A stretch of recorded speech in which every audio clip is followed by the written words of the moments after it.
And in next week's Good Riddance, crowds cheer as Richard Littlejohn is sealed inside an iron ball and fired into the ocean. Now we pay another visit to Daily Mail Island. For the past year, 12 volunteers have given up their careers, possessions and lives to participate in a social experiment on the remote Welsh island of Llandudno. With a right-wing tabloid as their only source of information, these people make up the inhabitants of Daily Mail Island. Now 3 months into the project, many of the volunteers have found themselves reassessing their political views. None more so than Bassington Davis and his life partner Jean Galoshes, who, in their lives before the island, enjoyed a very liberal existence. We have an open relationship. Some people are horrified by this, but it actually keeps us closer together.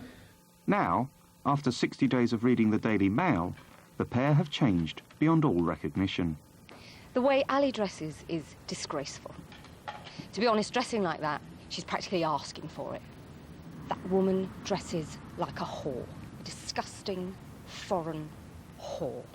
I thought I could see the top of her left nipple earlier.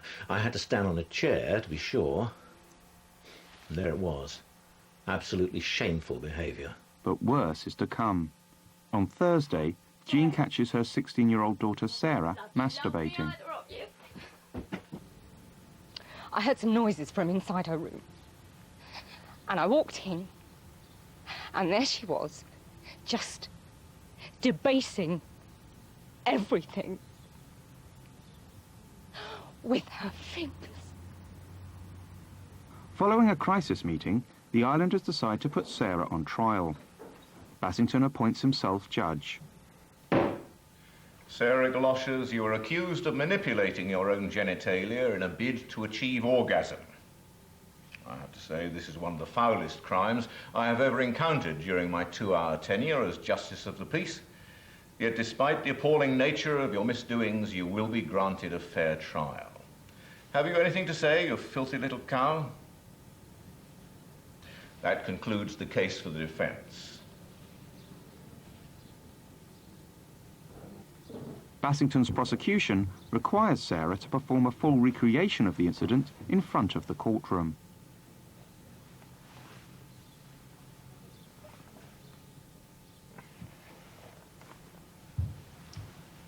Again. Eventually, Sarah is required to submit the evidence 6 times before the jury is satisfied. I think everybody wanted to be absolutely certain what had taken place in order that we could decide precisely how to punish the girl. It wasn't an easy spectacle to sit through by any means. Indeed, I know Des had to make his excuses and run to the lavatory at least 3 times. Foreman of the jury, have you reached a verdict? We have.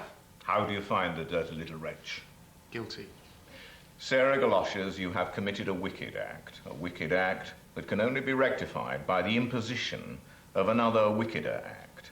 And it is with this in mind that I impose a sentence befitting your monstrous crime. Take her down.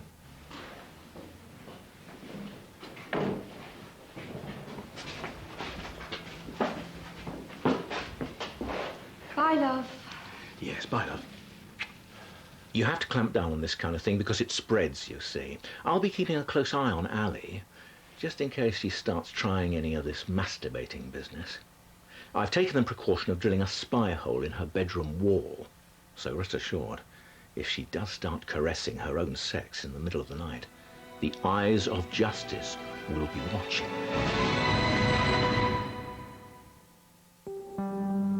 That was Daily Mail Island.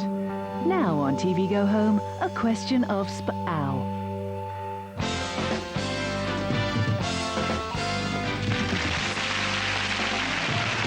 Hello, and welcome to a question of Sp-ow, the sporting quiz show in which our teams will be answering sporting poses while being randomly poked in the neck with a stick. In the studio, we're joined by Piss Kitchen and Julian Puddle, and by Fence Dugout and Jim Curtin.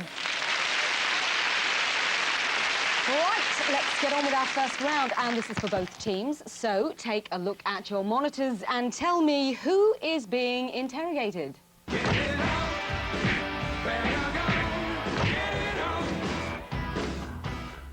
guesses. Miss Kitchen. Is it Calvin Shawshank? Ow. Sorry? Calvin Shawshank the golfer? Ow. Let's take a look. It is indeed Pelvis Cup winner Calvin Shawshank. Well done, Piss. 2 points. That's given your team an early lead. OK, our next round is for your team fence. Jim, you'll have to guess the names of the Sporting Stars fence is describing, and your time starts now. OK, it's a tennis player. Epigraph. It's a male tennis player. Oh, British. Tim Henman. Correct. Hard man, footballer, used to play for... Ow. Norman Arch. No, ow. Damien the neck pain? Oh, Basil Agony? lock, stock and two smoking barrel. Vinnie Jones. Oh, just in the nick of time there. 2 points. Well, it's neck and neck now, so we're into our sudden death round. I'll show you a picture, and the first team to tell me who it is wins the game.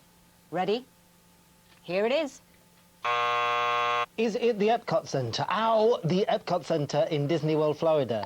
No, I think you're forgetting the sporting link. Anyone else? It's some kind of, ow. Is it a golf ball? Ow. It is a golf ball, yes. And with that correct answer from Jim, Fence's team has won the game. Well, what a nail-biting match that was. Next week, Piss and Fence will be back with 2 more guests. And instead of jabbing sticks, we'll be making them drink a pint of cough medicine between each round. Till then, goodbye.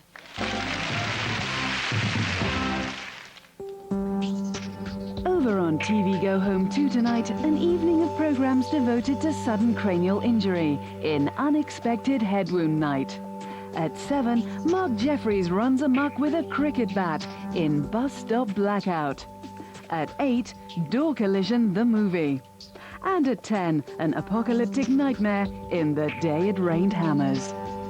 But now on TV Go Home, incomprehensible preschool fun with the Flailers.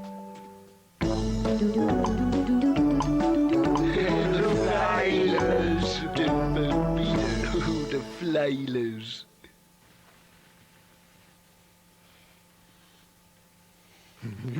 Kissy, kissy. Kissy, kissy. Kissy, kissy. Mandy, I should tell you. Mandy hair. Mandy hair. Mandy boo boo. Mandy boo. Mandy boo. Kissy, kissy. Kissy, kissy.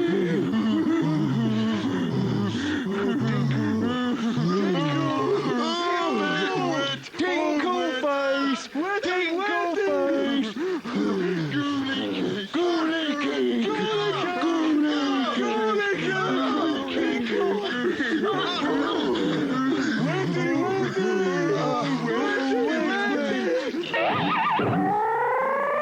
Time for a cartoon! Time for a cartoon! Well, this boy's name is... Martin! And today, Martin and I are gonna... We're going to learn to count to 20! That's right. Okay, Martin, I'll start. Ready? Yes, sir! Okay, kid, let's go. 1, 2, 3, 4, 5, 6, 7, 8, F. 10! No, Martin, I said the letter F. The letter G comes next, not the number 10. But we were counting. Oh, we were counting, were we? Well, now, who do you think you are to tell me what we're doing? You hear me? Huh? Now, what comes after the letter F? G, H. I, 12. 13! 13! Say it! Say 13! Oh, fuck you, crybaby! That's it! I'm turning out the lights and locking you in here, and you're not coming out till you quit your blubbering!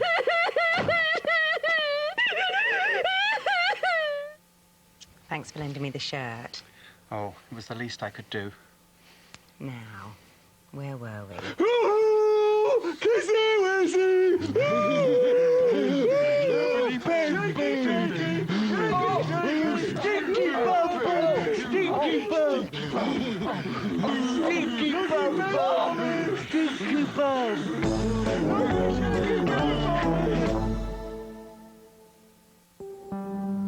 And now on TV Go Home, a string of brief illusions filmed at astronomical expense.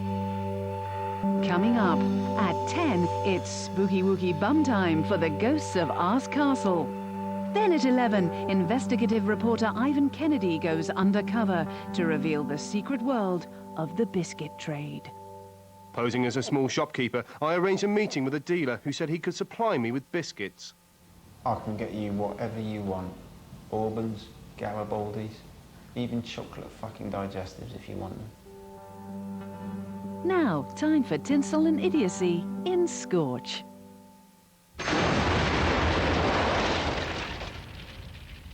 Hello! This is Scorch, the show that looks at the fantastic world of the stars. On today's show, we'll be taking an exclusive behind-the-scenes look at controversial new British movie, Welcome to the Dirt Box. But first, as ever, let's take a peep at the latest showbiz headlines. Squeaky clean Craig David has been breaking laws, the laws of physics.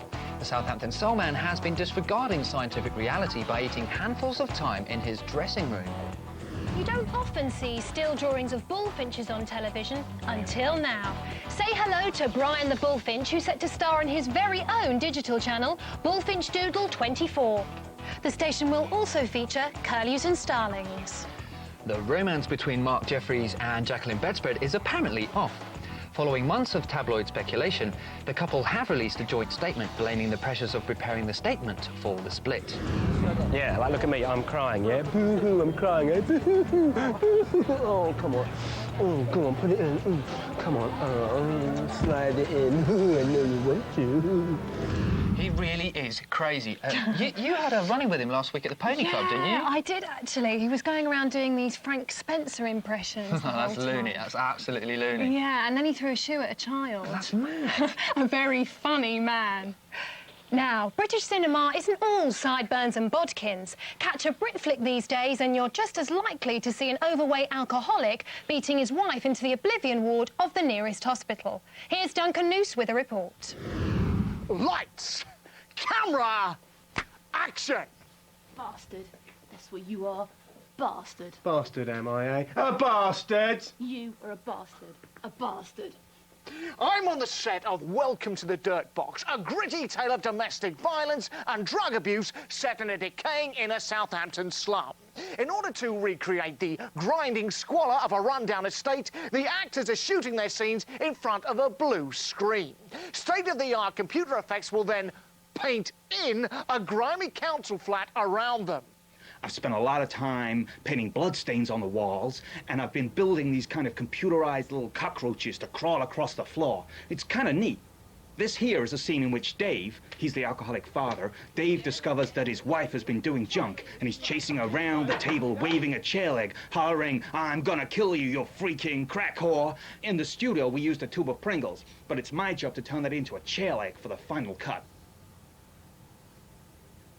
Whether Welcome to the Dirt Box will be worth seeing remains to be seen.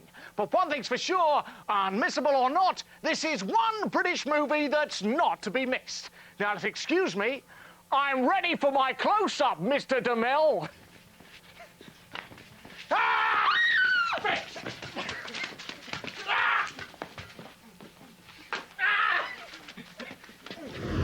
He was really going for it. That was like real domestic violence. I know. So, Duncan's wife, if you're watching, I'd get out of the house now if I were you. Well, that's us out of time. Next week, we'll be going backstage at the What Caravan Awards in search of celebrity gossip. And I'll be stripping off to talk to a boy band in a jacuzzi full of milk. Well, I can't wait to find out what that's about. But until then, goodbye. See ya.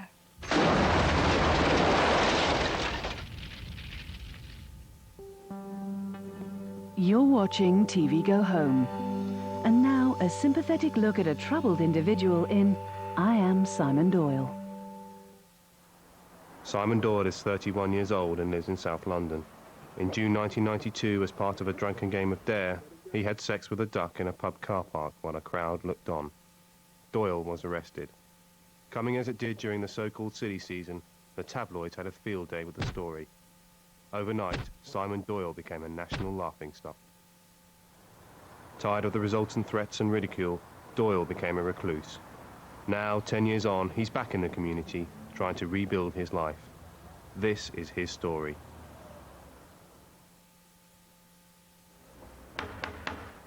As part of his fresh start, Simon's looking for a new place to live. This is my partner, Claire. Hello, Simon. Right. Right. Now, there have been a lot of people interested in the room, so we thought the fairest way was to, well, meet up, and if you still liked us, then we'd give you a ring. Well, let the interrogation commence.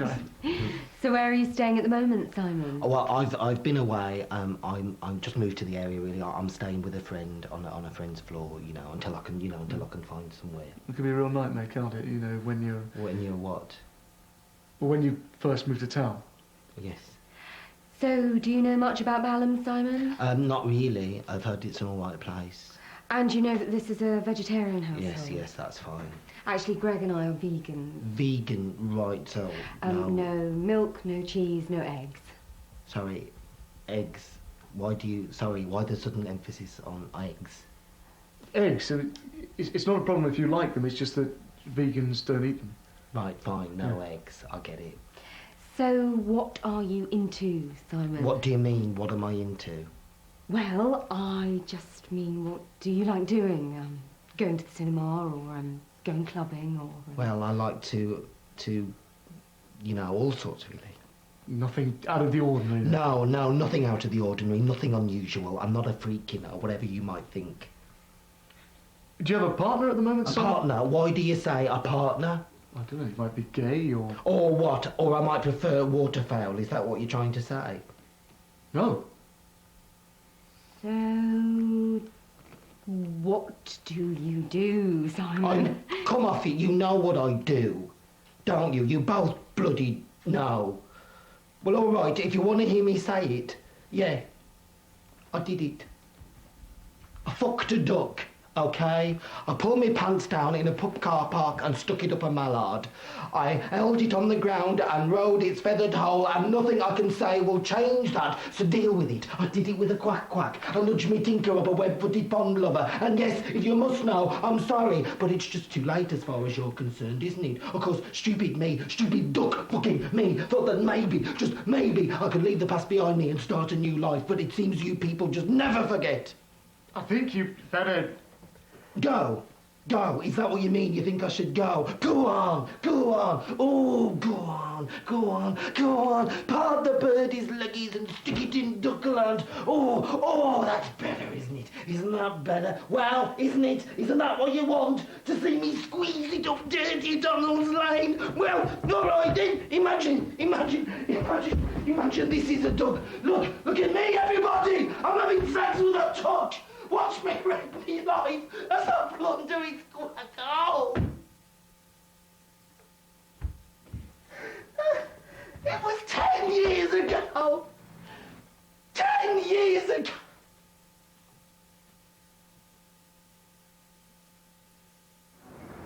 Do you think you sometimes overreact? No. No, I don't. You lot don't see what I see. The looks, the nudges, the accusations, the way people act like little ducks when you walk into a shop or something. What did you say? I didn't say anything. Yes, you did. You muttered something about ponds. I didn't. Well, you pulled a face like a pond. I think maybe we should leave it there. See, this is what I'm bloody talking about.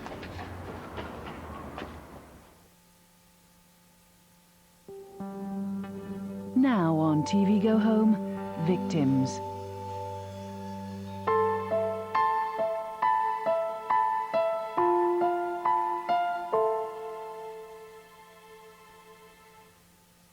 Hello. Welcome to Victims, healing hurt with hearing. Let's meet tonight's victim. Maria Grandola, you are a victim. Tell us your story. Well, I was at home waiting for my husband to return with my 2 boys when all of a sudden there was a ring at the doorbell. It just rang like that? Just rang out of the blue? Yeah, I didn't expect it to ring. Tell me, who was at the door? It was a law enforcement officer. So, a police officer. And what did the officer say? Well, first he asked me my name, and then he made sure that he had the right address. In telling your story, Maria, I think you'll find it expedient to stick mainly to the relevant details. It gives a more profound impact, huh? Oh, I'm sorry. It's okay, Maria. You weren't to know. Please continue. Should I say that the officer asked me to sit down? Yeah, sets the scene. So, you're sitting down. Yes. And he said that there had been an accident on the expressway, and that there was a drunk driver who was driving on the wrong side of the road. That my husband swerved to avoid him. Sorry. And that he crashed into a barrier, and the car landed in a lake. He died in the impact. Yes. According to the coroner's report, his spine broke like a piece of brittle toffee. He must have experienced blinding pain. Yes.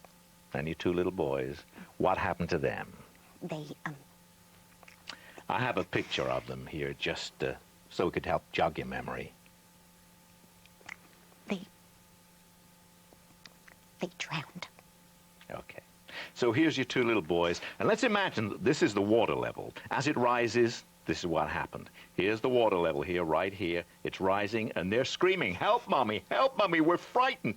Let it out, Maria, let it out. It's okay. Oh, it's okay to cry. Your husband dies. Your two boys lie pressed up against the windows, gasping for life, crying for their mummy as the water rushes into their lungs, water filled with the blood of their daddy. It's okay, Maria. It's okay to feel the pain. Let it out. Was that a tear, Maria? Yes. That's it. Let it out, Maria. Here, come on, into the bucket. Cry into the bucket, Maria. That's it. Let it out. Oh, yeah, that's it. Okay, favorite camera one here. But, dear, that's it.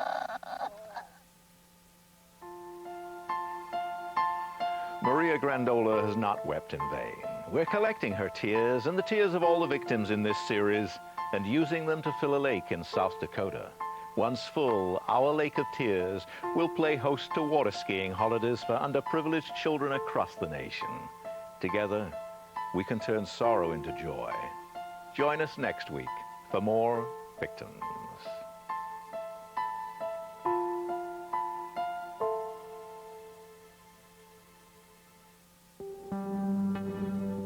That's all for TV Go Home this evening.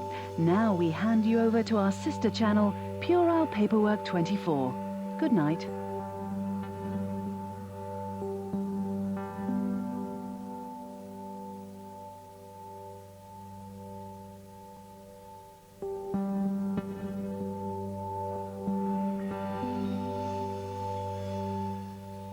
More from the world of TV Go Home this Thursday at 11:25.